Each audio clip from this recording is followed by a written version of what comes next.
Hello, everyone.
Yep.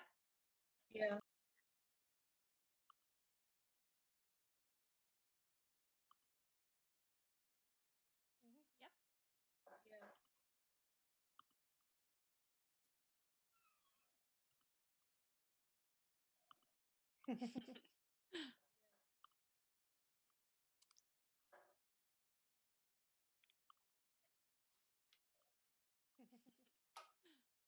Yep. Sounds good. I'm not seeing a video of you. Oh. Yep. Sounds good. I'm not seeing a video of you. Okay. Oh.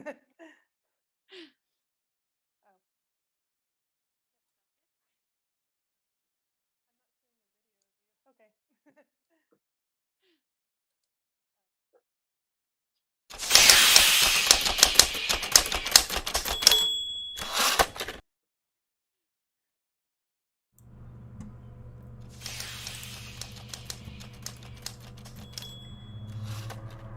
All right. Cool. I think I'm good.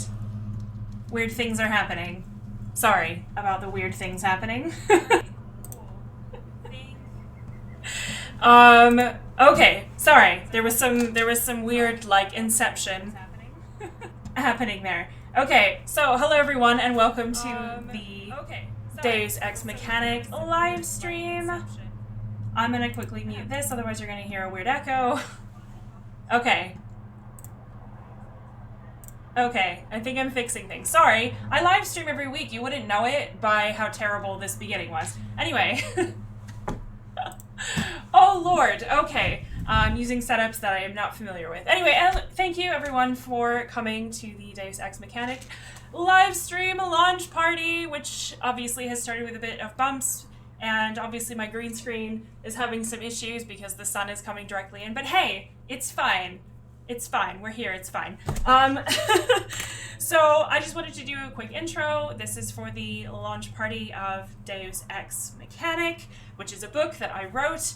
It got accepted by a publisher, and then the publisher folded, so I decided to go in a different direction. And today it's being published, and it's out there in the world, which is equally parts exciting and also terrifying. So we will be doing some giveaways tonight of some signed copies and some art and some gift certificates for bookstores and so on and so forth. Anyway, if you are in chat, let me know that you're here and let me know, you know, your name and where you're from. And I'm going to introduce, well, they're going to introduce themselves really, some of our lovely guests for this evening, which have taken time out of their day to be a part of this. So thank you all. So I'm going to do that. This is a Zoom call, so hopefully this doesn't go badly. And Maybe? Why is open? Open the thing. Right. Okay. I think that's fine. Anyway, hello everybody. I'm having to hold one earphone up. I'm going to go ahead and unmute desktop audio. Hello to the 3 of you who have joined. Thank you so much, 4 of you. 3 of you. One of them is me. Okay, it's a whole thing. Anyway, so I guess we'll just go in order of where y'all are on my screen, if that works. So, Casey, if you want to go first. Sure. My name's Casey Berger. I am an author of science fiction and fantasy. I have a space opera coming out later this year, and I'm really excited to be here. Thanks. And Noah? Hi, I'm Noah Greer. I am a writer and an artist. I don't currently have anything published, but I am very active on YouTube and Instagram, talking about writing and art under the handle Stet Studio. And we have something that you did for the book launch tonight, don't we? Which we'll show people in a little bit, which is really rad. And Natalie. Hi, I'm Natalie Stone. I am a musician, artist, and writer. I write short stories mostly in the sci-fi and LGBTQ romance. So, I'm super loving your cat background. Thank you. Well, I chose the galaxy because I thought it would. It's super relevant. I'm into it. It's good. Thank you. Okay. Sorry, I'm just making sure that people can hear you on the chat. I'm just going to switch that to live chat to make sure. Right, cool. Sorry, I had to turn up some volume on a thing. Okay, so thank you all so much for joining me tonight, and I promised you all that you could talk about some projects and stuff that you're working on. So I guess question 1 would be either do you have any books out that people might like, or do you have anything coming out? Are you working on stuff that sounds cool and rad?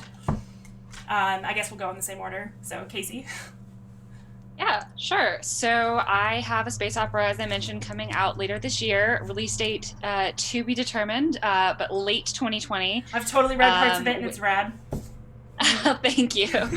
Yeah, it's. I actually just got my last round of edits back from the publisher, which is a exciting and terrifying moment when it's, now it has to be out there. Can't change anything big. It's called First Light. It should be out from Aethon Books later this year, so eventually that will be up on social media all over the place. But yeah, so it's a kind of found family, far future space opera, lots of space hijinks and wonderful, diverse characters. So and that's going to be a series or a trilogy, right? Yes, right. It's a trilogy. Book 2 is underway. Yeah. I've read book 1, and book 1 was really good, and I just fell in love with all of the characters, which, because I would just write to you screaming, like, ah! It's good when an author knows who the favorite character of a reader is. That usually means they've done something right. Right? Right. Noah, do you have any projects or anything that you'd like to talk about? Yeah, sure. I'm currently working on a number of things, but the main project right now, writing-wise, is a young adult dystopian apocalypse story, and it's kind of been put on hold with everything that's going on right now because it's about the zombie apocalypse and a mutated parasite that kind of takes over the United States. So it's been kind of weird towards that. Yeah. And it feels like in poor taste, even though I had no idea this was going to happen. But I'm still working on it, and I'm also working on a graphic novel and an art book of watercolor paintings right now. That sounds really, really cool. Art book of watercolor paintings. I am here for it. So somebody said in live chat to Casey, will there be any alien sexy times? To be revealed later, I guess. It's definitely tame on the spectrum of like how much explicitness is in there. There are human alien relationships in the vein of Mass Effect. So if that was your question, the answer is yes. Somebody literally just said spot the Mass Effect fan, so right here, right here. Oh God, my background. Yeah. Anyway, right here. So, I mean, obviously that that came from an excellent point of view. Right, Natalie, do you have anything that you would like to chat about? Yeah, I have a project I'm working on right now called Lamian Earth. It is and also a post-apocalyptic dystopian near future story, but it is about two men that get stranded in an alternate timeline when that timeline blows apart the barriers between worlds with a temporal weapon that they're trying to go back in time to destroy their enemy with. And so it is up to our intrepid heroes to repair the timeline damage and save the entirety of the space-time continuum while trying not to get themselves killed for falling absolutely in love with each other. I mean, it happens. Yeah. That sounds really rad. I'm always really in awe of authors who can write like space-time continuum or like time travel stuff, because my brain just kind of goes a little bit melty. Temporal mechanics is my jam. Yeah. Super into it. Right, so I was just gonna catch up with some chat. We've got a bunch of different people here. We've got about 16 people watching. My cover artist, also known as my wife, is watching. We have Celeste and Karen. We have Kat Treadwell, who also writes books, and Kat wrote me a lovely review. We have Unlimited Lives is here. And my friend Megan is here. We have Romgoth Sam, who I think is Sam also wrote in the Unspeakable anthology. Michaela's here. Yeah, so we've got some pretty rad people chilling in chat. I'm just going to quickly check Zoom to see if anyone else was trying to get in, because you have to like let people in now. Right, cool. Because they did that because too many people were getting like Zoom bombed, where people would just like join their meeting and be obnoxious. Right, and Forbidden Artist is here. Great, cool.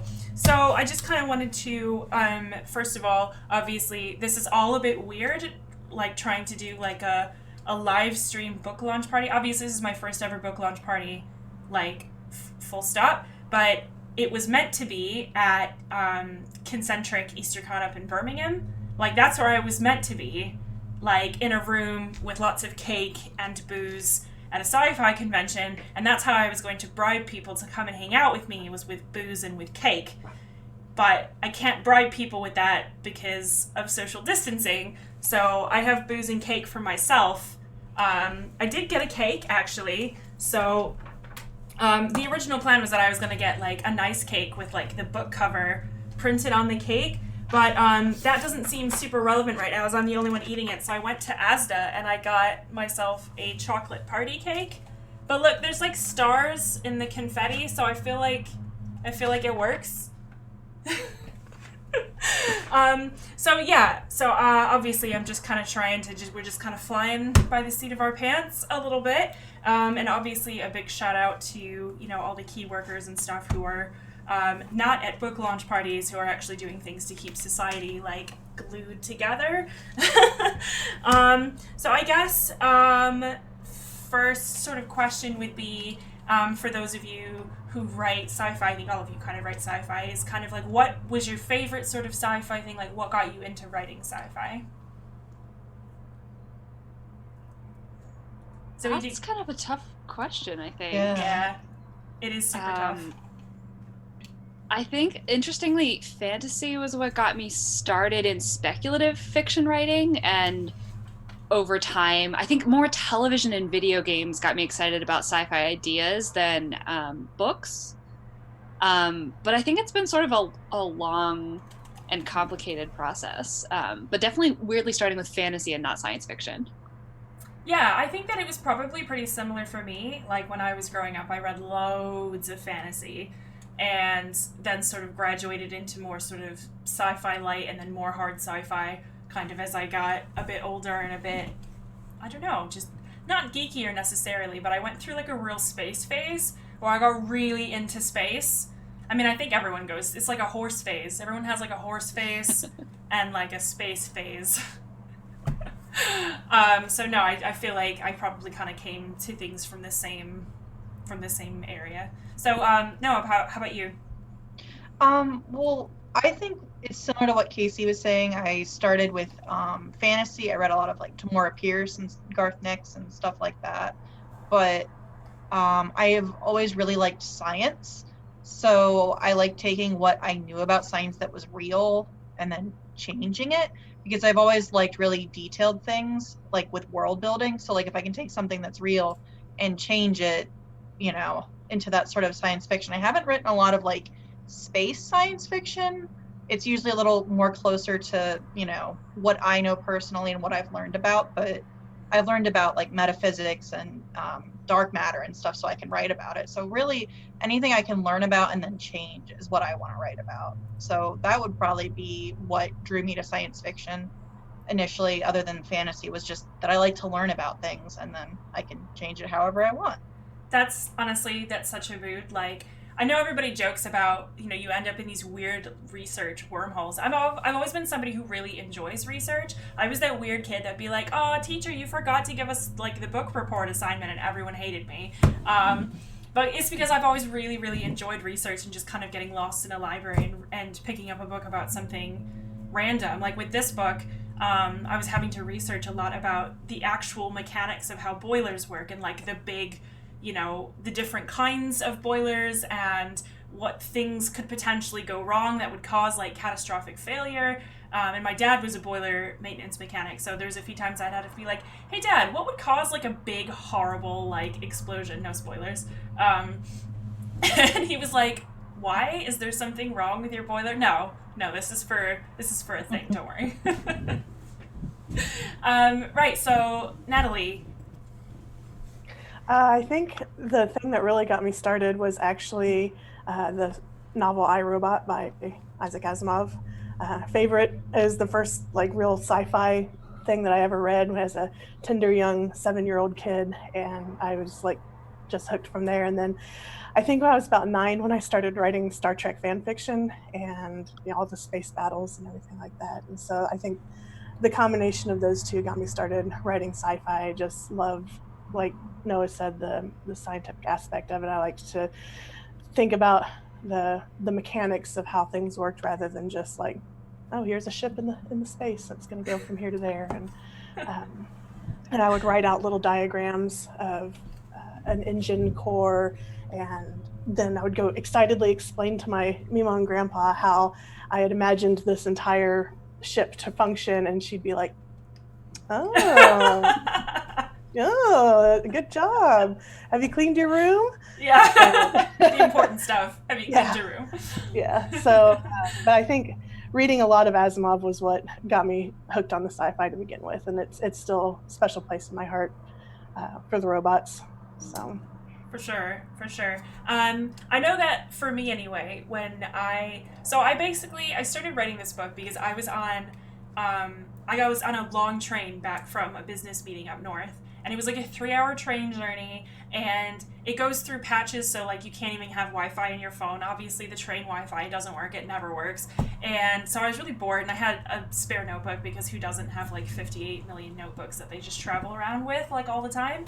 And I wrote down an idea, and I basically wrote out this whole, like a plot idea. And I think the next day I sat down and I wrote maybe the first couple of chapters, and my wife read it, and I was like, do you mind just like reading through this and just, I don't know, just see what you think? And she was like, I think that you need to keep writing this. And I was like, well, I don't really know if I have. She was like, you need to keep writing this. So that's kind of how I ended up, I guess, writing a book. But it was also the fact that, like, personally, I felt kind of like frustrated at the lack of really good queer representation in sci-fi specifically. And I really wanted to see more like ladies loving ladies and flying around in space, but like having it be like a really fun action story, but having romance elements as if, like loads of other books are allowed to do, without it being like, I don't know, do you know what I did? I don't know, I'm probably explaining this wrong, but I wanted to be like, oh, we can have romantic elements in this fun space story and have it just be like just a normal thing. Anyway, I don't know if any of y'all feel the same way. Feel free to just chime in. I know exactly what you mean. That's pretty much how the romantic subplots are in the book I'm working on right now. Yeah. Yeah, for sure. Yeah, same. So I don't know, that was like a big motivator for me, was wanting like better queer representation, or just because I mean even books that do have queer representation, it's not always good. Like, it's not always good representation. Sometimes it's written by somebody who's like a cis het person, which like is fine. Like, it's better than no representation. But sometimes you're like, yeah, but I'd like to see the sapphic ladies being the star of the show rather than a side character, or the gay that gets buried at the end of the book and makes people feel sad. So anyway, so that was kind of my own personal, motivation, I guess. So I guess we could talk about, I don't know. I don't know. What are we gonna do? What are we talking about? I have like notes here. I just don't know if we're gonna go there yet. So, if any of you have, I guess we could talk about like favorite OTPs. If anyone's into that. So like if you're in chat and you don't know what an OTP is, it's like one true pairing. So it's like it's big in the fandom world. It's not unheard of in the sci-fi and fantasy world, depending on where you're coming from. So I don't know if anyone has any that they'd like to share. No? Well, since the Mass Effect universe was brought up earlier, I'll just jump right in with my Mass Effect OTP, which is, I was definitely a Shakarian fan. And I do wish, when I played as Femship, I really wish that I could romance Tally, and I was very sad that I could not. So those are my sort of, in the universe that has already been mentioned, my loves. So people in live chat are like, so many OTPs. Like, there cannot be just one. It looks like somebody says Frenhawk and Shiros. So many. I was just like, so many. I think mine was probably, it's not sci-fi, but probably Ivy Quinn from the DC universe. And I'm always just like, let it be canon, or I'm leaving forever. Like, give it to us. Let us have it. Somebody else said Clexa, so Clark and Lexa in the 100, which I haven't seen, so I can't speak for that. I will say that I got really into The Expanse. I think, Casey, you were really into The Expanse too, right? I think we had some fangirling about The Expanse. I love The Expanse. Yeah, super love The Expanse. And I don't know that I have like an OTP in The Expanse. I just like really hate Naomi being with any of them. She's too good for all of them. She's like always just having to break up fights, like every episode, like, stop fighting. And I'm like, y'all, let the woman have a break, for God's sake. For real. So somebody said, the director said that Ivy Quinn might be the Birds of Prey 2's plot. It better be, or I'm leaving. For real leaving. So I don't know if any of y'all just have something that you would just kind of like to chat about. Like, we're just kind of having it be a little bit chill before we start doing some like giveaway stuff. I finally thought of two OTPs actually. I don't do a whole lot of shipping with content, but these are actually both, like you were talking about, TV shows rather than books. Storm Pilot, so oh my god, Storm Pilot, Star Wars, and then I was very interested in Legends of Tomorrow, the CW show, for a little while. And I know my girlfriend and I shipped Captain Cold and Heatwave very, very hard. And we still make jokes about that, even though I believe the show's over and we haven't watched any of it in years. But they still hold a special place in my heart. They stay with you. Oh, Storm Pilot, though, I'm totally with you. That should have been what we could have had. For sure. Someone said, I live in a world where I hate writers feeling like strong females can't be single, is what somebody said in a live stream. And I feel like that definitely has merit. Personally, I like having sapphic ladies have their happy endings and stuff. But I feel like, for sure, like, having a strong, like, female characters, they don't need to be paired off. And especially as we start getting more queer representation, I'm hoping we'll start seeing more like ace and aromantic characters that are like, no thanks, I'm just gonna keep doing my thing. Yeah. So I would really love to see more of that. And if any of you have like suggestions for books that have those kind of elements, obviously everyone here likes to read. Somebody said their OTP is Abby and Jillian in the 2016 Ghostbusters. Abby and Jillian, right. Yeah, okay, I can see it. Kat Treadwell said she really likes the Frodo and Sam deep friendship OTP, which is really Honestly, good. as far as OTPs go, deep friendship is probably number one for me. Yeah? I want healthy relationships across the board between queer characters that aren't inherently sexual or expected to be sexual. And I think that it's just something I enjoy writing and something I enjoy reading, and I just want more healthy relationships. Everyone be happy. There's just something so like wholesome and pure about like the intimacy of a deep friendship that you can just like know somebody inside and out, but it is just like, because I mean I feel like everybody craves that in their life. They crave having like somebody who's a friend that they just knows them like inside and out, and it is just like a really deep intimate friendship, and society I think doesn't like place enough value on those kind of deep friendships. For sure. Someone said, Unlimited Live said, I really liked the game Horizon Zero Dawn because there was a strong female lead with no romantic subplot. And honestly, Horizon Zero Dawn was an amazing game, and I loved it. And there were lots of robots for the robot lovers. There was lots of robots. I mean, they weren't humanoid robots. They were, I guess, zoological inspired robots, but robots nonetheless. I mean, sure. Somebody said, I saw somebody the other day tweet about the lack of ace representation in queer books, and that is important, which I totally agree with. And somebody else said, yes, I want more Arrow ace rep. So it seems like we're all in agreement that we all want more Arrow and ace representation for sure. Somebody said the Dread Nation books have some of the best Arrow ace rep, which you're nodding, so I'm gonna guess maybe you've. I've read the first one. I read the first one. Yeah. I haven't read the second one yet, but I really like Dread Nation. I think that it's a really interesting sort of like alternate history timeline, and I think that it does some super interesting things. So the Dread Nation books are definitely really good. And that was Ramgoth Sam who said that. And Michaela said, give me my aces, I want them, please. Kat says, there's tons of plot scope as well because there's no will they, won't they, which can be kind of a, you know, not like lazy, but it can be a bit of an easy thing to fall back on. Megan says, deep friendships leave you with such a warm, fuzzy feeling when you finish a book, which I totally agree with. I don't know, it just makes you feel like the world isn't a terrible place, which kind of it is sometimes.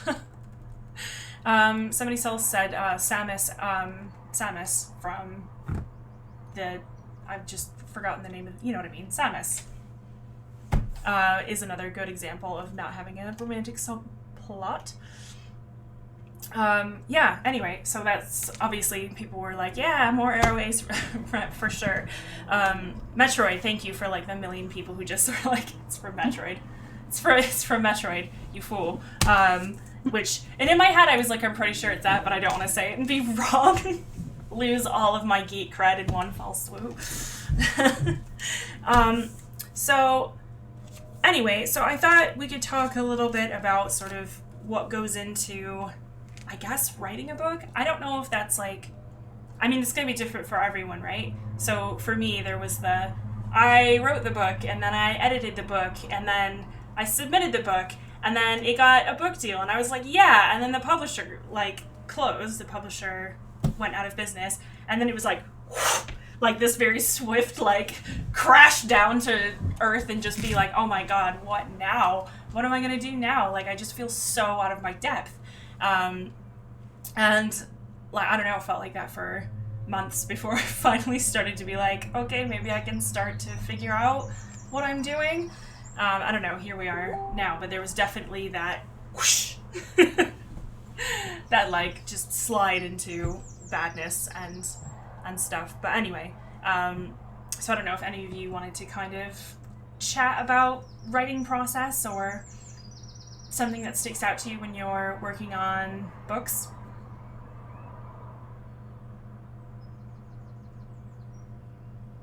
Well, so for me, I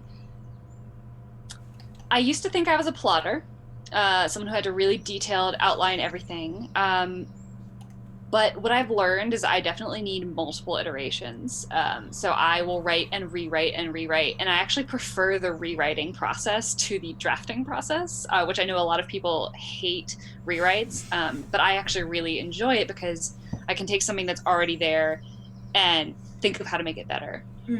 So my novel that's coming out later this year is on draft 9, which is just like absurd. But that's part of my process. And so that's the thing that I've had to learn over the last few years is that I need a lot of rewrites. I need multiple sort of go-throughs before I really understand what's happening, no matter how much I've outlined it before. I don't understand the characters until I've written them a few times. So that's part of my process. Yeah, for sure. Like I mentioned that when I wrote this book, when I wrote Deus Ex Mechanic, I wrote everything down. Everything was very plotted out. I had the characters all figured out before I even started. And so that's how I wrote the first book. And so then when I started book 2, I thought that was going to be how I was going to approach it again and have everything plotted out. And I just had this massive block, and nothing felt like it fit. It just felt weird and wrong. And so I thought, well, you know what, because it was during NaNoWriMo and back in November, and I thought, you know what, whatever, I'm just going to sit down and write and see what happens. I'm going to see what happens. And I found that a much more enjoyable writing process, and everything, I think, for me personally, like, flowed a lot better, and it was less choppy. Like, there was definitely some stuff that needed some edits and stuff in the first book. Like, after I got it back from my editor, and my editor was like, you need to get rid of this entire chapter. Like, it just ruins the pacing. Just get rid of it. And I was like, but I like this chapter. And the more I thought about it, the more I was like, no, it needs to go. So I totally identify with that, like, thinking you're one thing and then discovering that your writing process is actually better in another way. Yeah. There's a lot of freedom in giving yourself the shitty first draft, because then you can just throw everything on the page and worry about it later. Yeah, for sure. And it's interesting, like, for me, like, how much, not just plot, but how much characters can change. So you start off with this idea of a character, and then you write through, and, like, by the time you get to the end of the first draft, they're kind of different in your mind. And then when you go back to do that first edit, that first, big rewrite, you're like, this is completely wrong for this character. Like, this, like, actually offends me that I wrote it like this. For sure. So just kind of catching up with some of the live stream chat. Kat said, women also don't have to be, she said also women shouldn't have to have babies. Ugh, real life gripe also. And Guitar Sarah said, yeah, that disappointed me in The Witcher. I guess she's, I haven't read the Witcher books, but I have seen the Netflix series. But yeah, I don't know, it's just interesting. Like, I think that things are starting to get more, like, diverse and having different viewpoints from people, but it's obviously something that's going to take a long time to kind of, like, start to undo all of the knots of, like, structural privilege and everything, and especially when it comes to, like, traditional publishing and convincing people, like, no, you should give me money to write this book. I promise it's going to be good. For sure. All right. Puppet String says, you're not the same writer, every page changes you, which I totally agree with as well. Like, I feel like this book, Deus Ex Mechanic, I feel like I was, like, learning how to kind of guide myself through, like, the process of actually finishing, like, a full length, sort of sci-fi length novel. And now that, I've finished first draft of book 2, like, I just felt like the process felt a lot different, and there was things where I was like, oh, that's a pitfall that I tend to fall into, and you start to, like, know yourself a little bit more and know not to make the sort of same mistakes maybe that you made before. That's for sure. Yeah, totally. Sorry, I'm just making sure we haven't missed anyone. Anyway, so I thought, Noah, that we could talk about your picture, if that's cool. Sure. So let me just quickly pull it up. I did That's save probably it. good because my webcam's a potato. Open the thing. Oh, I don't care what you open it with, just open it. Okay. So I'm just gonna drag this on over here. Whoop! Let's try to have your face and the picture. So this is a picture that you did, and this is your Instagram handle down here, Stet Studio, right? Yep. There's an underscore in it. Underscore, yeah, Stet_Studio. So you should definitely all go follow Stet_Studio. So this is an excellent painting. I love it. It says space is gay now, and there's the inclusive rainbow flag on a planet and a spacesuit, and it's red, and I love it. It's beautiful. Yeah. I love it. Thanks. I don't know. I really like space in general, and the phrase just kind of came to me. I was sitting here thinking about your book and space and science fiction and LBGT people, and I was just like, space is gay now. Space is gay now. I need to paint that. Unlimited Live said, nice, you can't claim the moon for a nation, but nobody said you can't claim it for the gays. Yeah. Nobody said we couldn't, so maybe we should just make that happen.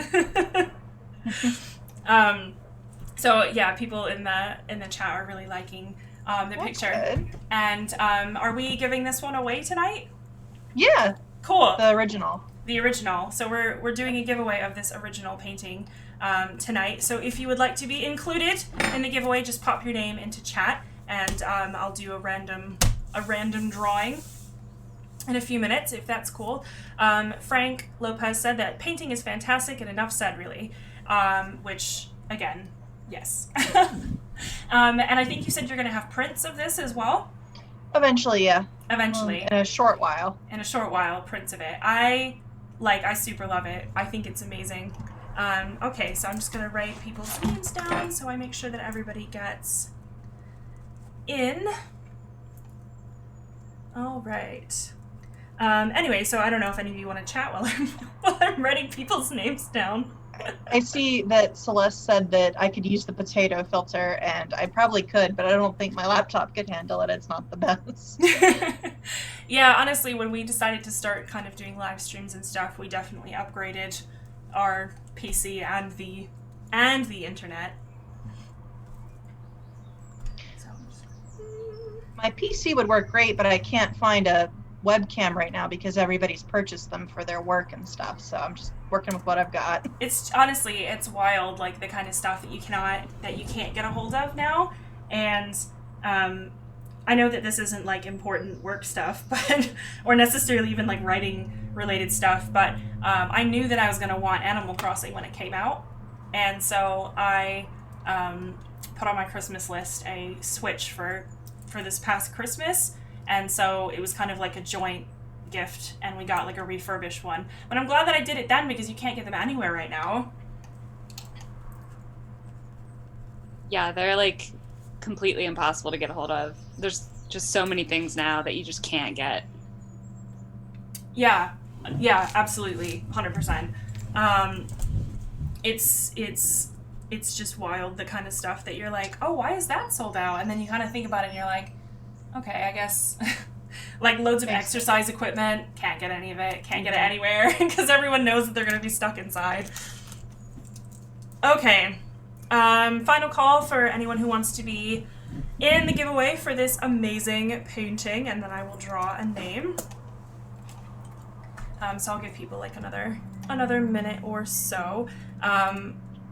Megan says, yeah, or you end up feeling guilty for making an Amazon delivery person bring it to your house. For real. Yeah. And it just kind of becomes like, yeah, like where does the line end up between I don't know, it's a whole thing. Everyone's got to kind of deal with things the way that they can, because what else can we do? Yeah. Yeah, even just ordering art supplies, they're on like a 15-day delay from the factory just to get out into shipping. And like, I didn't guess even I can think wait, about but that. yeah. I guess I probably would have thought about it had I been looking for art supplies, but I'm gonna level with you and tell you that I have enough art supplies that I already haven't used, and so I probably have no business going and buying more art supplies, just like I have no business going and buying new notebooks. I mean, that's a mood, but you gotta do what you gotta do to survive the apocalypse. Sometimes that means more art supplies, right?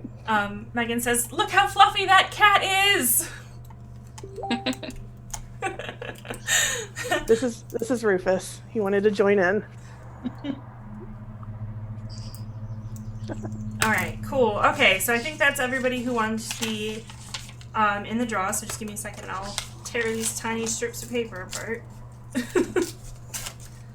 And then I'll do. I'm super jealous because I really want this picture, so I'm definitely going to be buying a print as soon as those are available. Yeah, I'm totally a buy a print as well.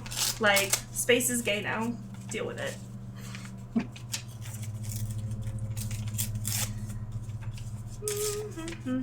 Sorry, don't mind me in this like really hacky way of doing a draw. I probably should have set things up a bit differently, but hey, I didn't intend for this to be at home. I intended for this to be elsewhere. Okay. I didn't realize your goggles had all the like facets of the like hollow. That's really cool. I super love these goggles. I think I got them from Etsy like, I don't know, probably 4 years ago, and I love them. And sometimes I wear them to events, and I'll have people come up to me and be like, "You're blinding me from across the room." No. And I'm like, sorry. Okay, so I have written people's names on pieces of paper, and I have put them here on my desk, and now I'm going to choose a name. And I'm not looking, so you all know that I'm not cheating. Okay, so that was Jessica, who wanted to be in the stream, has won the lovely art print. So yeah, anybody who like wins any of the prizes tonight, ping me an email. It's ryanfletcherbooks@gmail.com. I'll write it in chat just so you'll know. So just ping me an email and we'll make sure that everything gets organized in the way that it needs to be organized. So Jessica says, yay, and a big red and a big love heart. So safe to say Jessica is very excited. So yeah, thank you so much for doing this this art and for sharing it and for doing a giveaway. Like it makes me feel lots of, you know, lots of author, writer, creative solidarity. And it's fabulous. So it's really exciting. Hooray! And you'll definitely have to let us all know when prints are available. But like I said, if y'all want those prints, make sure you go follow stet_studio on Instagram, and that's how you'll know when it's ready. Cool. All right, thank you so much, Noah. That was awesome. That's very exciting. Right, let me just tick off that I have done the thing, which I have. I have done the thing. So it's really exciting. So I said chat is faster than the stream. Well, that's possible because we're streaming, but it's like an Inception stream because we're streaming, but there's also the Zoom, so it's like it's a whole thing. So anyway, obviously today is launch day, which is wild because I had people messaging me this morning being like, hey, I just downloaded it to Kindle and I'm gonna start reading it immediately. And then you get this like, I'm really excited and also terrified, like, woo, people are reading my stuff. Oh my god, people are reading my stuff. Which I'm sure is familiar for the rest of you as well, just that kind of like, it's a weird two-tone kind of feeling. And but I got a review from one of my ARC readers, and it was such a nice review that I like had to go and like sit down and like collect myself. Because the review was really nice, and in the review she talks about how there's a lot of steampunk stuff out there that I think she referred to it as like pin a cog on it sort of steampunk, where it's just kind of like surface. And because she's somebody who's very like involved in this steampunk culture, when she wanted to be my ARC reader, I was a bit like, if anyone's gonna call me out for this, it's gonna be her. So the fact that she like didn't think that was the case, I was just like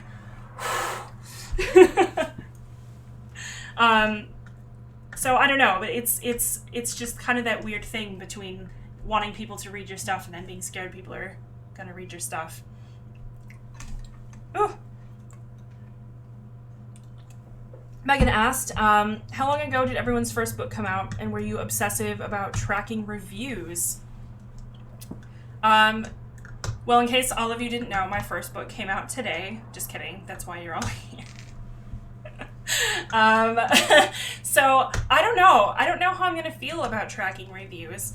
I think I'm kind of like, I'm sitting on the fence of being like, I like knowing, but also I don't know if I want to see it if it's bad, because I'm just a whole marshmallow, and I don't know. So I don't know if any of you have thoughts or answer to Megan's question.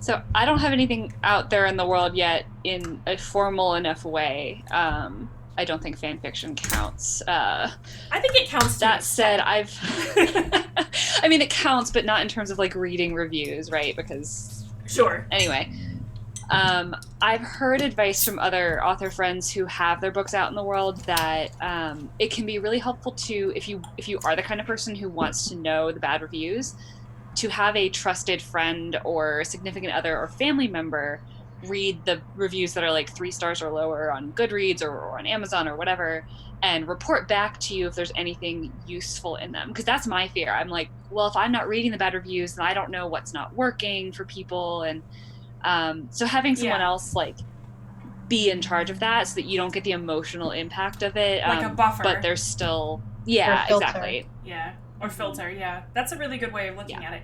Because I haven't like, heard that. That's smart. Yeah, I think that, honestly, that's probably what I'm going to do. That's a really smart idea. Because I just feel like, I mean, if there was something, like, structural, you know, that people were like, oh, I didn't like that, you know, maybe this felt predictable, or maybe this thing was like, because my biggest thing would be if I wrote something that other people read as being, like, hurtful or insensitive. Like, if I got a bad review for that, then I probably deserved it, and I would want to know, so that I can, like, never do that again. So I hear you on wanting to know the bad reviews, but I think, like, having a buffer or a filter is a really good idea. Celeste said, fan fiction is life, leave reviews, and kudos for the stories you like, and I have to agree. And everyone else in chat is agreeing that having a buffer or a filter is really good advice for dealing with reviews, etc.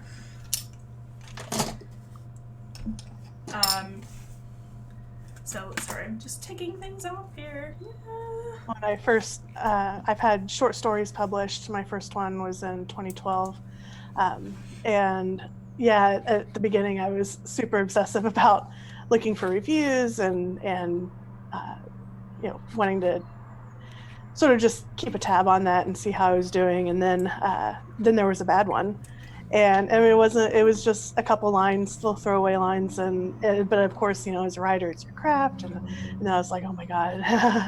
And then I decided I wasn't really gonna follow them anymore. And it's nice to see a nice one when you catch it, but I just was like, I think the buffer idea is a really good idea. And when you come across a bad one, you know, it can be kind of deflating. So at this point, I'm not as obsessive about checking them as I was back then. So that's just my personal experience on it. Yeah, well, I mean, I'll report back when book 2 launches, and I'll let you all know how I decided to manage it. Megan said, I think that's very good advice. I feel like it would be easy to get too hard on yourself reading reviews rather than taking it as constructive criticism. And I feel like part of that is maybe the way that a review is written. Sometimes reviews aren't written in a constructive way. Sometimes they are just assy. Like, I know that there's, what is it, Charles? The guy on Goodreads who goes and leaves every queer book, like, a 1-star review. I think that's his name, and he's just, like, known for doing that. And, like, thousands and thousands and thousands of books, and I'm like, you must have an awful lot of time on your hand. Interesting choice of hobby. Yeah, right? Yeah. I mean, sure. Guitar Sarah said having a buffer or filters would also be good for job applications and things.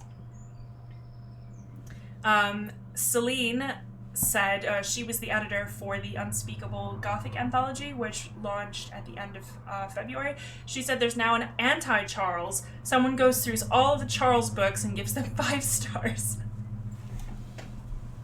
Just to, like, make sure that it balances out and it doesn't actually negatively impact anyone. That's really funny. Heroes wear capes. Right. Some heroes have time on their hands and probably motivated by a little bit of spite. I feel like there's a little bit of gay spite in that motivation. Oh, for sure. Much deserved. Oh, yeah. Yeah. Gay 100%. spite could build empires. Yeah. And Megan said, what? There's somebody who has to make it their life business to spend free time doing that? What a jerk. And Guitar Sarah said, anti-Charles doing the Lord's work. For real. That is really funny. That has brightened my day knowing that there's an anti-Charles. It's just one of those, like, weird, petty internet things that, you know, you don't know about it unless you do. And if you do, you're like, what is this? This is ridiculous. It's like the shipping wars of, like, the early 2000s. Right, so Puppet says, I think you need courage to write, and editors and pre-readers and professionals can tell you where the plot holes are. For sure. I think having a plot hole is something that I would hate. Like, if I had published something and then I learned that there was a plot hole, I'd be like, no! It'd be like all of the long no, like the Darth Vader, no! gif. That would be me if I published something and then discovered that there was a plot hole in it. Especially because I'm the kind of person where if I'm watching something and there's a really obvious plot hole, I get kind of, like, offended as a reader or a viewer, where I'm just like, come on, that's ridiculous. This My is what girlfriend's critique like partners that. are for. Yeah. And she's very insistent when I talk to her about my work or what I'm writing.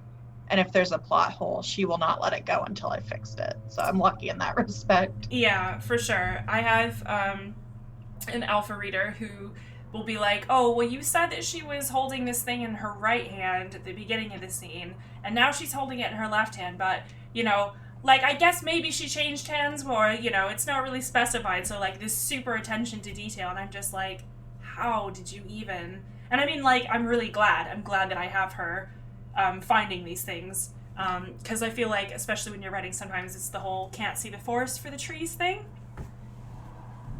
So, yeah. Michaela says, spite is fantastic, and it's a sort of healthy outlet for your anger. Especially if you're motivated by spite. If you're just like, oh, you said I can't do thing? Well, now I'm going to do more of thing. Which I suppose, like, especially when you're LGBT, like, somebody being like, oh, you shouldn't be so, like, visibly gay. And you're like, well, I'm going to be gayer now. I'm going to be just rainbows and sparkles, and you're like, what? What are you going to do? Try and stop me. Right. Anyway, so, moving along. Anyway, so, as this is a book launch, I guess I should, like, say that the book is available for purchase in paperback and in ebook on most retailer websites, like most book retailers. And I wanted to say that I super love my book cover, which I know that sometimes you can end up with a book cover that you don't super love, but I super love my book cover. And I'm not just saying that because my wife did it, but I'm hopeful that she'll come out here in a few minutes and talk about the cover and kind of, because what I thought the cover was going to look like, and then what she came up with as the, you know, as the artist behind it, I was like, oh, that's much better than, like, the weird half-baked idea that I had in my head. And it's like, that's been the biggest thing for me in writing and now publishing a book, is like learning to, like, let go of things and be like, you can go and do that, and I don't have to sit on top of it and micromanage it, because I can be kind of a micromanaging person. I try not to micromanage people, but that's also why I tend to work for myself, so that I can't micromanage people. Anyway, yeah. Neil and Fred said the cover is super pretty. Thank you very much. And Michaela said, assholes say be less gay, and then me paints rainbow flag on house. I do what I want. Megan said, I'm so ordering one in paperback. I love Kindles, but I want to hold the real thing, especially the purpley space cover. I love it. And I think I've got copies around here somewhere. Do you see any? I don't know where I put them. Yes. Fabulous.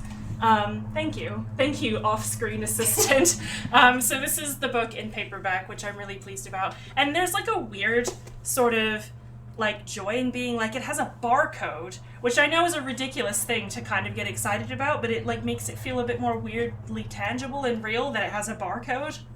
I don't know. Shopping for barcodes isn't necessarily something that any of us thought that that was going to be like the pinnacle of excitement, but hey, here we go. Forbidden Artist says, micromanagers unite. Puppet says, if you work for me, you will be micromanaged. You've been warned. And having worked with Puppet, I can say that is true. Jessica says, the cover's really pretty. And Megan says, I heard you, Sarah. Tell us about the art. So now that we're kind of moving into this, I will say thank you very much to the artists and creatives and writers who joined me on Zoom. You can totally stick around if you want to, or you can bounce if you want to, but we're going to be talking about the art for a while, and then we're going to do some more giveaways, and then maybe if we have time, we'll do a game, but I will stop pestering you all and being like, tell me all of these things. Help me stretch this stream out. But again, like, super huge thank you to all of you for taking time out of your busy schedules to be here and help me have sort of an online virtual party for the launch of my book. And also a big special thank you to Noah for doing the painting to give away, which is awesome. And like I said, all of you have to go and follow Noah and buy the print when it comes out. Okay, cool. Thank you. So I'm just going to minimize this screen so that I can bring out my cover artist / wife. Are you okay with that? Yeah. Yeah, cool. All right, cool. I'm going to just go ahead and go over to this.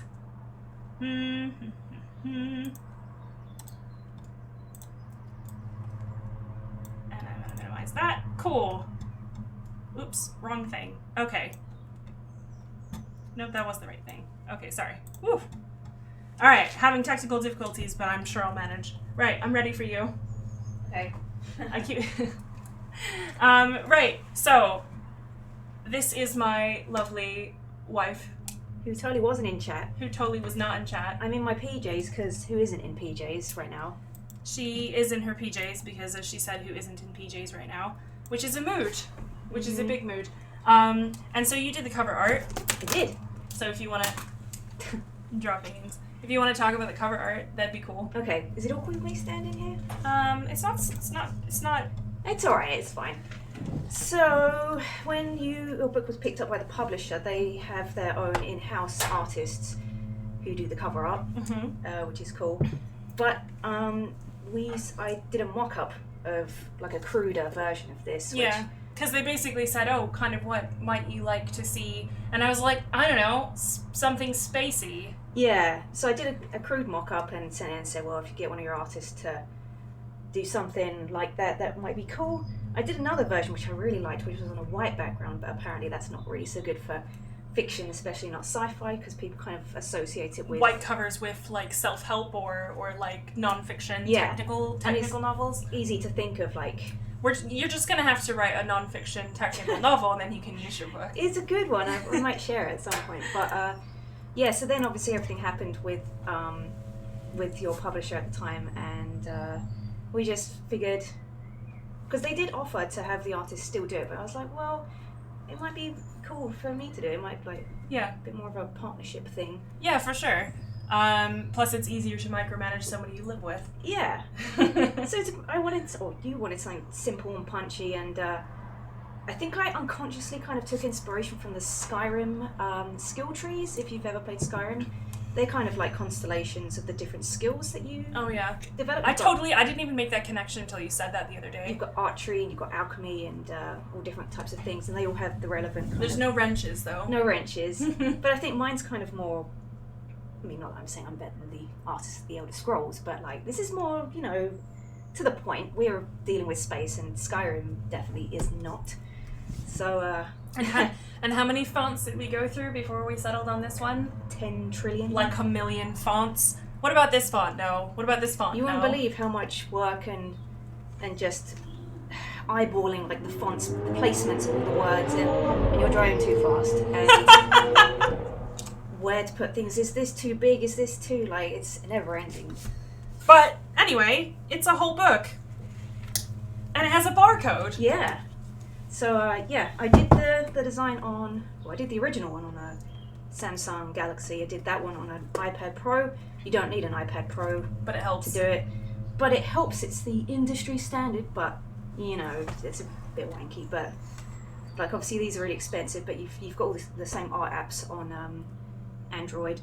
Excuse me. And what's the other one? I'm gonna blank. What OS, Android. You mean like Apple? Yeah, but I'm not talking about Apple. I'm talking about iOS? I don't know. the- Don't ask Anyway, me. there's alternatives and like cheaper stuff you can do just as good on, which is really cool. But I just decided it was time to upgrade because I've had the other tablet for years. Also, lol that your no stickers. No, I was gonna say that it's space themed. Your iPad cover is space themed. Yeah. There's a theme in this house, and the theme is sci-fi and space. I do want to eventually start doing like streams of art and like That would be very tutorials. cool. Not quite sell for it just yet, but watch this space. Yeah, and where can people follow you? Let On your Tumblr, maybe? me like prettify my accounts before I start publicizing them. Anyway, that's basically the lowdown of that. I'm gonna skedaddle and go back in the chat. So I'll see you there. Do you like anything? I think I'm okay. I have a fork for my cake, and Good. I have a cider, so I think I'm okay. Wicked. I will probably show the book 2 cover, maybe. Yeah, go for it. Does that sound cool? Yep. All right. Do you have the file? Yeah, of course you have the file. Yeah. Shut up, Sarah. Who else has the file? All right. Bye. Thank you. I love you. Love you. Okay. Right. So that's the story of the cover. So I'm just gonna quickly catch up with chat. So Karen says, I just purchased on Kindle, but I'll definitely be wanting one on paperback too. That's very sweet of you. Saw says, I thought there'd be a way to order it in hardcover, even though it'd be expensive, but I don't see the option. I can look into offering hardcovers, but it is a bit more of a process, for sure.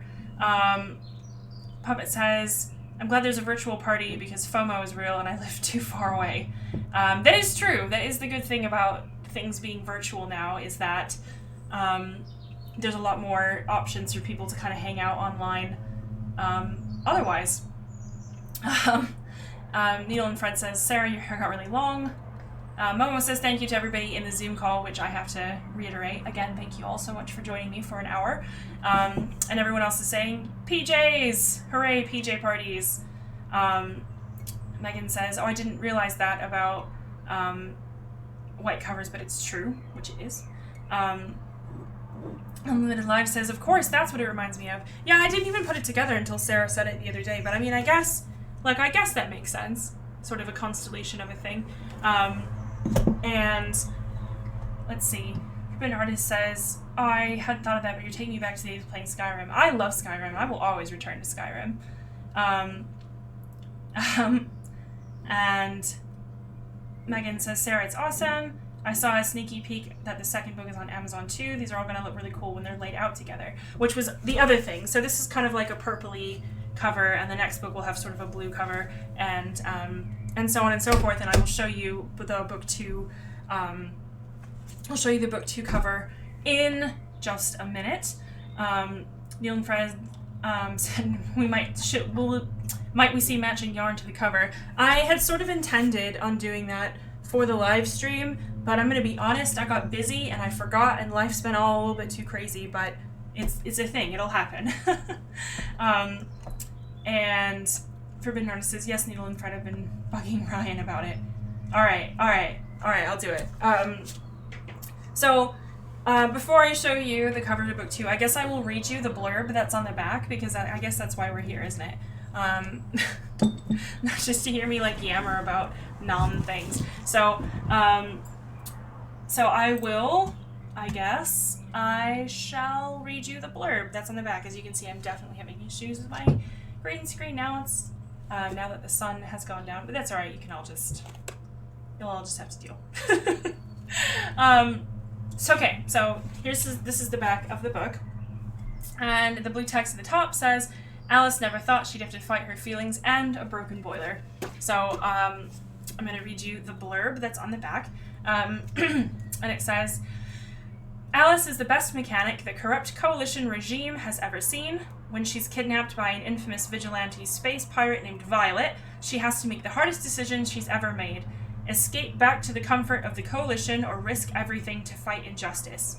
When Violet decided to ransack coalition vessels, she never thought she'd have to fight her feelings for Alice too. Will giving into an affair with the treasonous mechanic cloud her judgment and jeopardize the safety of her crew? As they fight side by side against ruthless rival pirate Captain Leo and his crew, will they grow closer together, or will everything fall apart and leave them stranded in dark space? So that's the blurb that's on the back. It is a dual point of view book, so you'll have chapters from Alice's point of view, and you'll also have chapters from Captain Violet's point of view. And I don't know, it's a whole book, and I wrote it, and I'm still kind of like tripped out by that. So anyway, if you have any questions about the book, you can drop them into chat, and I will do what I can to answer them, I guess, about the book. I know that there's a couple of people in chat who have already read it, so I mean, you can ask me questions, but maybe try to avoid spoilers for those who haven't read it yet. Right, yes, purples and blues are the best. Will the next covers be greens? There will be a green cover eventually. But the next cover will probably be, it's sort of like indigos, and the next one will be more like brighter blues, and then so that when all the books are laid out next to each other, it'll be like a big rainbow, big space rainbow. So yeah, if you have any questions about the book, you can drop them into chat, and I will do what I can to answer them. And I will also pull up the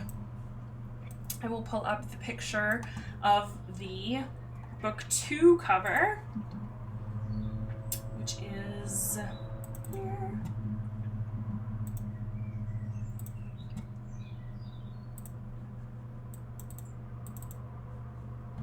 So here is the cover for book 2. Let me make sure my head's not covering it, which it totally is. So that's showing up obnoxiously. So let me go back to this. Right. So again, that's being kind of irritating because of my not great green screen. Well, the green screen is fine. It's the lighting that's bad.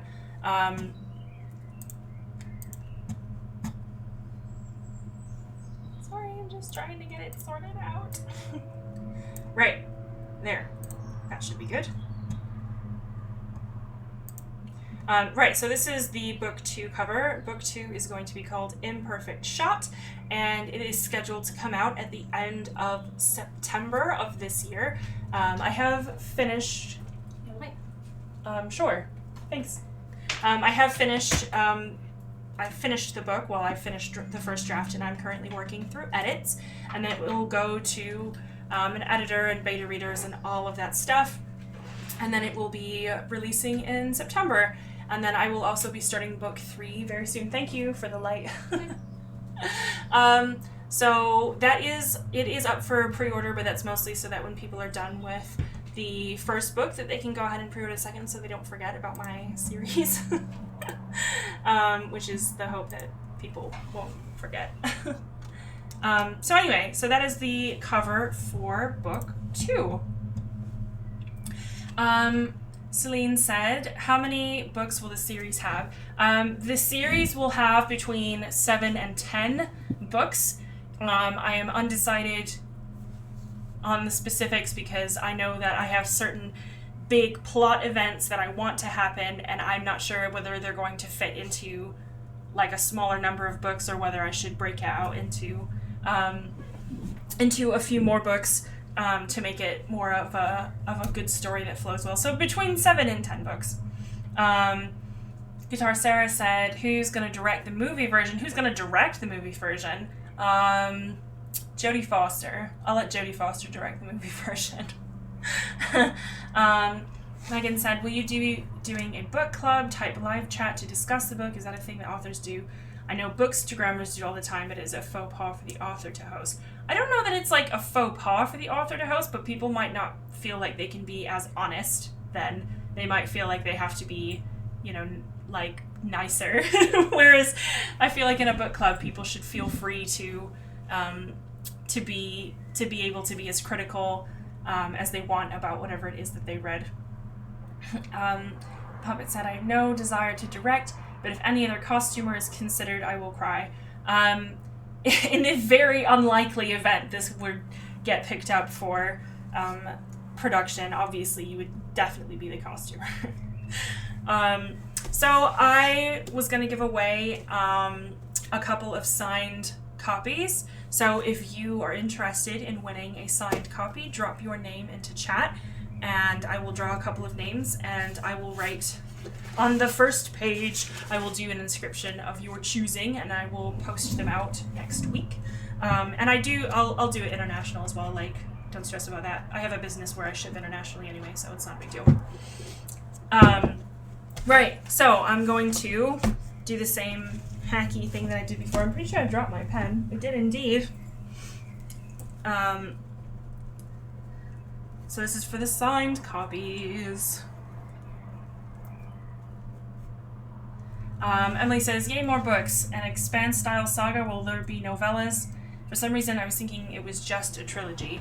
I have another thing that I'm working on that's going to be a trilogy. It is, the first book of that is going to be called In Pursuit of Magic, and that is more fantasy, and it's with witches and stuff, but that's a long way away because it needs a lot of work. So that's probably maybe where you got the idea from. Karen, Frank. I think that we have quite an international chat tonight because I'm in the UK and I know there's a bunch of Americans.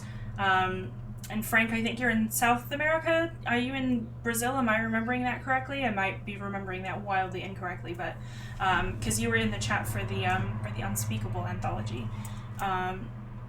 Celine, Louise. Megan says, I'm so excited for a witchy book. Yeah. Basically, I had started writing that book and I finished a first draft and then I was like, it's messy, it needs a lot of work.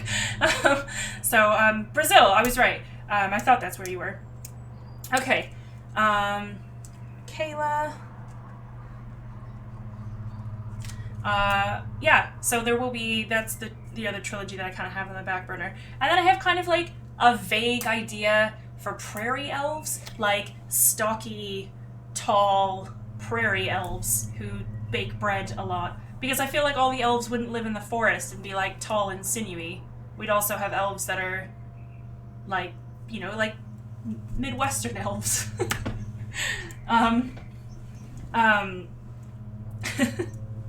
So, okay, so last call for signed copies, and then I will do the draws. So I'll give away two copies. So I'll just wait a couple seconds in case there's anybody else. But yeah, so it's all very exciting. I'm still a bit kind of in shock that I do have a book and it's a whole thing. Unlimited lives. Cool. All right, I'm gonna start doing my awkward paper tearing. Yes, Emily, of course you're in.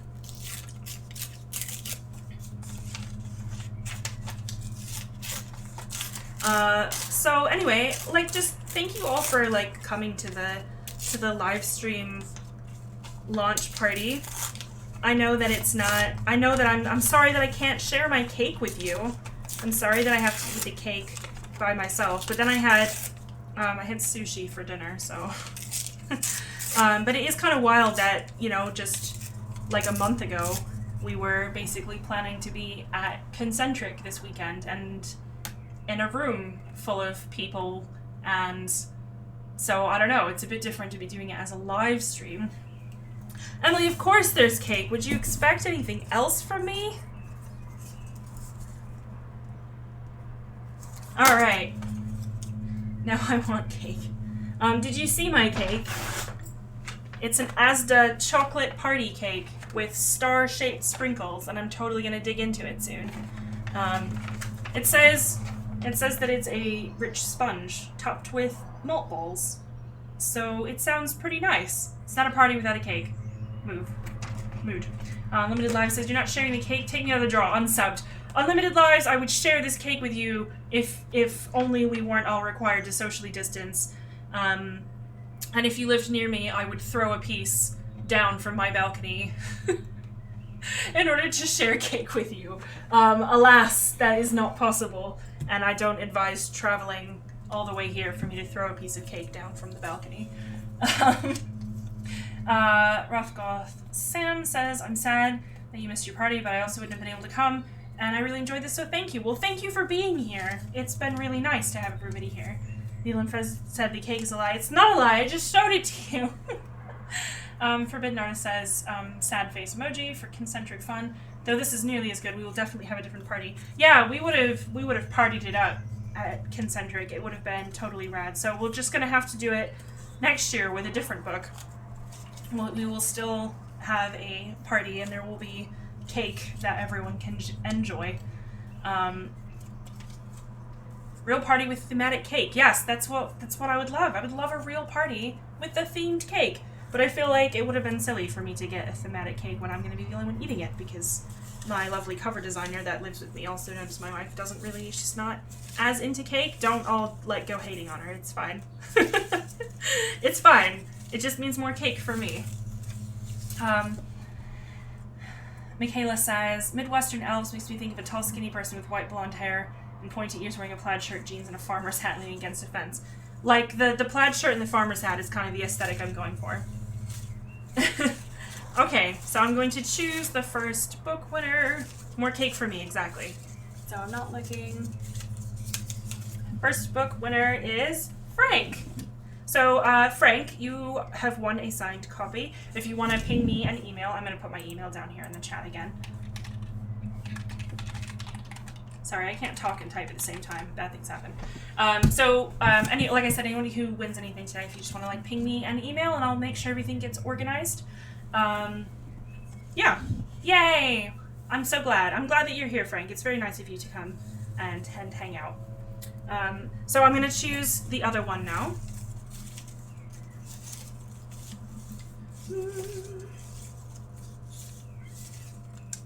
Okay, I'm going to choose the other one. Unlimited Lives won a signed copy. So Frank and Unlimited Lives, fabuloso. Excellent. Cool. Hooray! So yeah. So that was the... There we go. Those were the prize draws for the signed copies. Yeah, I don't know if anyone wants to kind of chat about anything or whatevs. It's different because usually when we do live streams for other things, we're playing a game or doing something else, whereas I feel like I'm just talking about my book and it feels, I don't know, it feels a bit weird. Well, you are the center of attention today, so right? It's appropriate. So, let me just tick that on off there. I feel like maybe I should bust out the cake now that I've showed it all to you. And I've done that. Fabulous. Right, I'm not gonna be too mean. I'm not gonna eat the whole cake, but I feel like I should eat one piece of cake, or one bite of cake at least. This says serves 15. I feel like that's a suggestion. It's not a rule.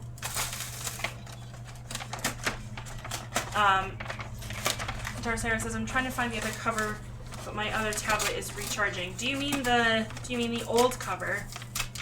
The original mock-up? or the one that you said looks, or the one that we decided not to use. I don't know where I would find that. Serves in 15 minutes. Yes, exactly. I don't super know where that file is. I could try and look for it, but it might be awkward on stream. All right, here we go. Party cake.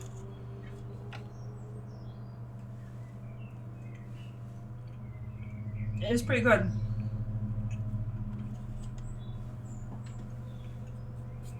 It is good. It's good cake. I'm not gonna keep eating cake on stream. I just felt like, you know, after showing you cake. I also feel like though, had I gotten the amazing artisan cake, it probably would have been like mind-blowing cake, whereas this is like acceptable cake. It is pretty delicious.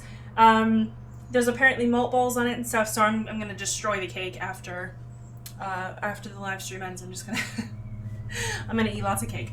Oh god, Sam, I want cake so bad right now. No, maybe you could make a mug cake.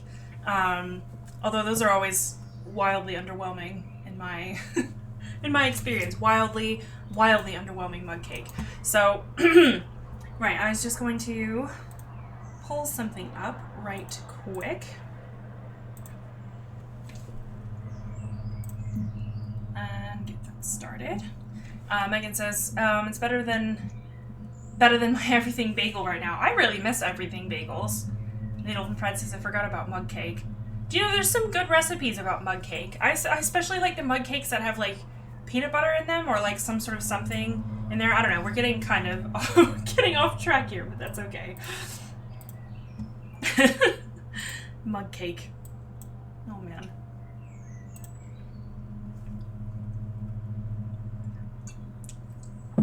I'm just seeing if this is going to work.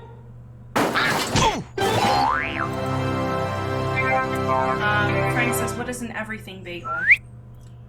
It's got lots of seasoning on it. There's like poppy seeds and usually like onion and garlic, and it's delicious.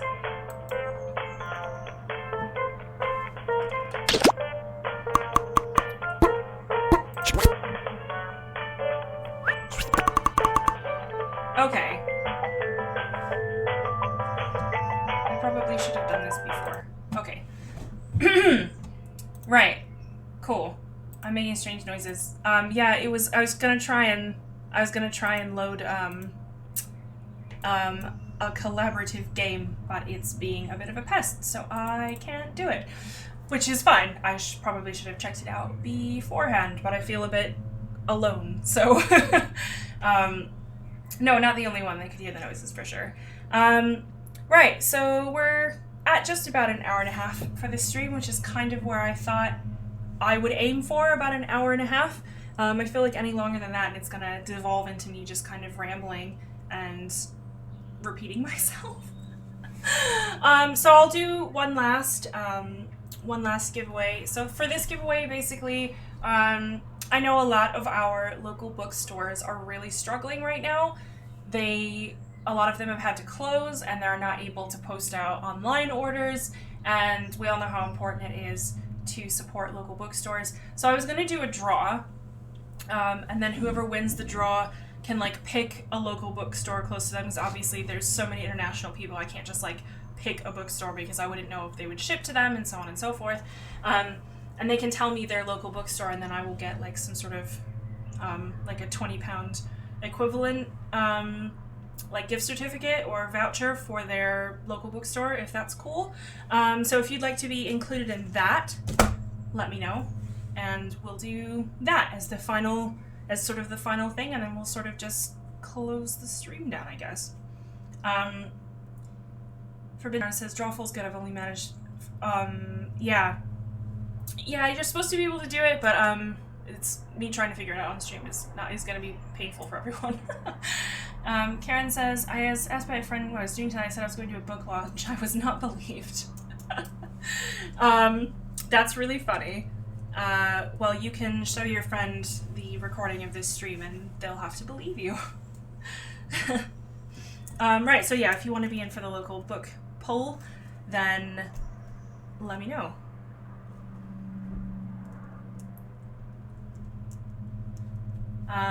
Forbidden Artist says, I need something to keep me going until your next book. Well, yeah, you'll have to have something to read between now and September. And given with how fast you read, you're going to probably need a lot of books.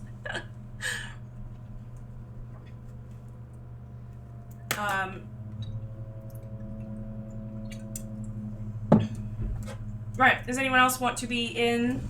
Yes, Karen. Sorry, I think there's a bit of a delay between me talking and stream and chat, so I'll wait a few minutes to make sure everybody who wants to get in for the local bookshop thing can get in. Neil and Fred says, I need to learn to read while I knit. I can sort of do that if I'm knitting something simple, and I have like a Kindle, not like a book that I have to like hold the pages open. Michaela. Celine. Neil and Fred. It's about 20 seconds. Oh, that's, I guess you know that because you can hear me talking out there and then in there. So yeah, about 20 seconds. Yeah, I can sometimes read while I knit, but then it has to be something really simple to knit, otherwise I'm going to make mistakes, or miss things in the book, and then you do that thing where you read the same paragraph like 4 or 5 times over, and then you're like, wait, maybe I should just focus on something.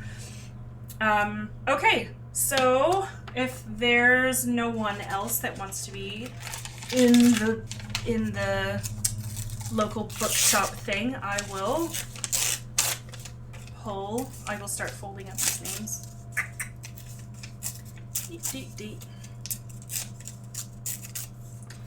Neil and Fred says, mostly because I want to read and knit this weekend. Yeah, I found audiobooks to be really useful for that, and I'm hopeful that I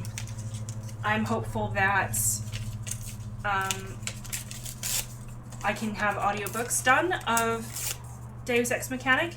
I think that would be really cool, but that takes a little bit more planning and more of a knowledge base that I do not have. Emily, we are doing a poll for a gift certificate to a local bookshop of your choice. If you'd like to be included, I assume you probably will, so I'll put your name in.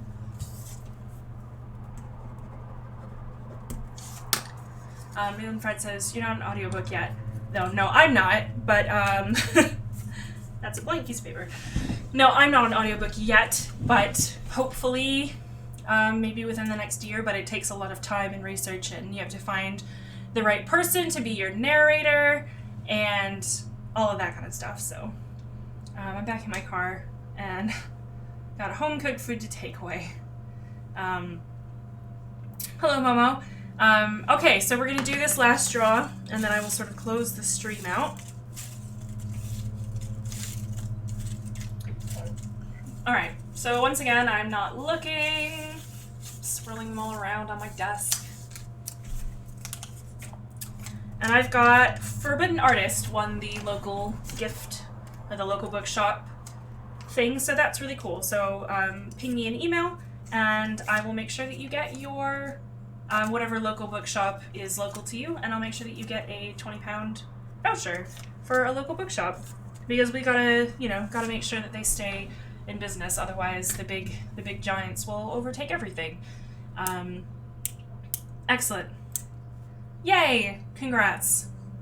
Awesome. So that's all very exciting. I hope that you all enjoyed being with here. Ryann says, make sure they get the names right throughout. The narrator for the first Game of Thrones book is driving me crazy. There's no Caitlin or Brian character. Oh, you'd think somebody would have noticed that with Game of Thrones. Book tokens are a thing, totally. Right. So thank you all so much for tuning in for the live stream launch party. I'm going to go eat more of that cake. Actually, I'm probably going to eat some of my sushi leftovers, and then I'm going to eat more of the cake. And then I'm going to finish this lovely cider and, I don't know, just kind of chill out and edit book 2. Thank you all so much for joining this evening. If you have already purchased the book, thank you so much. Obviously, that's what I hope for. And I hope that you all enjoy the book. Those of you that have read it, I'm glad that you did, or I hope that you did. I don't really know how to end a live stream launch party, so I'm just gonna say again, thank you all so much for being here. and for participating in chat and for hanging out. But yes, you're right. I should be posting the link. You are a smart cookie, and that's why I married you.